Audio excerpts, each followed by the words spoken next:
सूरज, जर आपण पाहायचं झालं तर जे अटक करण्यात आलेले शूटर्स आहेत ते बिश्नोई टोळीशी कुठेतरी संबंधित असल्याचं बोललं जात आहे आणि त्यांनी ज्या पद्धतीनं रेकी केली होती, कुर्ल्यामध्ये भाड्यानं घेऊन ते सगळे राहत होते। पोलीस तपास नेमका या सगळ्या प्रकरणी काय सांगतोय, चौकशीतून काय नेमकी कुठल्या बाबी पुढे येत आहेत? नक्कीच मध्यरात्रीपर्यंत संपूर्ण दोन्ही आरोपींची ही चौकशी सुरू होती आणि यातनं अत्यंत धक्कादायक बातमी ही समोर येते। त्यामुळे 2 सप्टेंबर पासून हे आरोपी मुंबईत होते, मुंबईतल्या कुर्ल्यामध्ये वास्तव्यास होते आणि त्या ठिकाणी त्यांनी 14,000 रुपये भाडं देऊन एक खोली घेतली होती आणि त्या ठिकाणाहून ते वास्तव्यास होते। ज्या ज्या ठिकाणी बाबा सिद्दीकी कार्यालयातून त्यांच्या घरी, त्याचबरोबर ज्या ज्या ठिकाणी जात होते त्या ठिकाणी हे तिन्ही आरोपी त्यांची रेकी करताना पाहायला ते रेकी करत असल्याची माहिती देखील त्यांनी तपासात समोर दिलेली आहे। याचबरोबर सर्वात महत्त्वाची बाब ही समोर आली आहे ती म्हणजे हे जे 3 आरोपी आहेत हे प्रामुख्याने पंजाबमधल्या एका जेलमध्ये होते आणि त्यामध्ये तिघं हे बिश्नोई गँगच्या एका सदस्याच्या संपर्कात आले आणि त्यानंतर त्यांची पुढे या एकूणच मैत्री जमलेली होती। या बाबा सिद्दीकींच्या सुपारीबाबत सांगायचं झालं तर 50,000 रुपये ते प्रत्येकी उचलणार होते। 4 जणांची एकूण ही टोळी होती, त्यातल्या 3 जणांचा सहभाग हा समोर आलेला आहे। मात्र चौथा जो आरोपी आहे त्याचा अद्याप जो आहे त्याची ओळख पटलेली नाहीये। त्यामुळे जो तिसरा आरोपी आहे शिवानंद याच्या तपासासाठी पोलिसांची 3 पथकं ही आता मुंबई बाहेर गेलेली आहेत। एक मध्य प्रदेश उज्जैनला गेलेला आहे, दुसरा हरियाणा आणि तिसरं दिल्लीला गेलेला आहे। त्याचबरोबर एकूण जी पद्धत जर आपण पाहिली, ज्यावेळी सलमान खानच्या घरावरती फायरिंग झाली होती त्यावेळी देखील आरोपींनी अशाच प्रकारे घर त्याचबरोबर गाडी ही घेतली होती भाड्याने आणि त्यानंतर या संपूर्ण गोष्टी सलमान खानच्या घरावरती फायरिंग केली होती।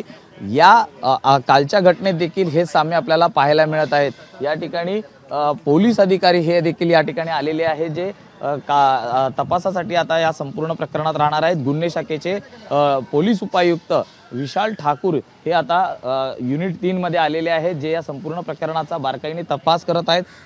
गुन्हे शाखेचे 12 पोलीस जे कक्ष आहेत ते या संपूर्ण प्रकरणावरती एक एक करून माहिती गोळा करत आहेत।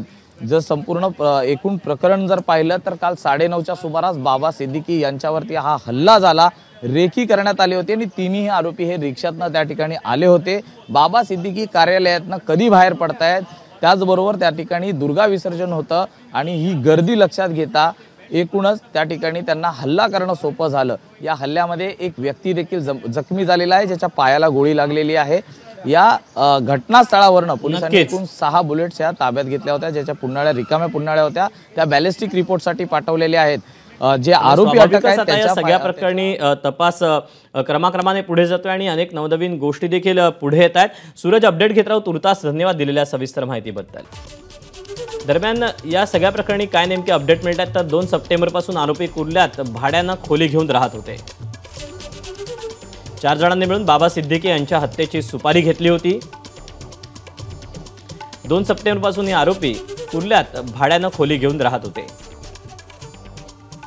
या खोलीसाठी महिन्याला 14,000 भाडं देत होते।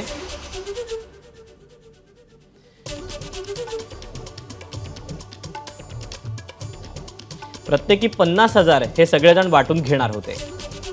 अटक करण्यात आलेल्या शूटर्स हे बिश्नोई टोळीशी संबंधित असल्याची माहिती आहे। दिल्ली पोलीस स्पेशल सेलचे इंटेलिजन्स युनिट देखील सध्या या सगळ्या प्रकरणी मुंबई पोलिसांच्या संपर्कात आहे। हल्लेखोरांना सुपारीचे पैसे ॲडव्हान्स देण्यात आले होते अशी माहिती सूत्रांनी दिली आहे। गोळीबार करणाऱ्यांनी सिद्दीकींच्या घराची आणि कार्यालयाची रेकी केली होती। बंदूक एका शस्त्रविक्रेत्यानं कुरिअरच्या मदतीनं हल्लेखोरांना दिली होती। बंदुकीचे पैसे देखील आधीच चुकते करण्यात आले होते। आरोपी जवळपास 1.5 ते 2 महिन्यांपूर्वी मुंबईत आलेले होते।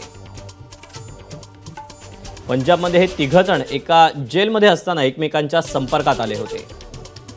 सलमान खानच्या घरावर हल्ला झाला त्यावेळी देखील आरोपींचं नियोजन त्यांनी असंच काहीसं केलं होतं। तेव्हा बाबा सिद्दीकी गोळीबार प्रकरणातली ही एक मोठी अपडेट। 2 सप्टेंबरपासून आरोपी कुर्ल्यात भाड्यानं खोली घेऊन राहत होते आणि या सगळ्या प्रकरणी आता आज आरोपींना कोर्टात हजर केलं जाणार आहे। एबीपी माझा, उघडा डोळे बघा नीट।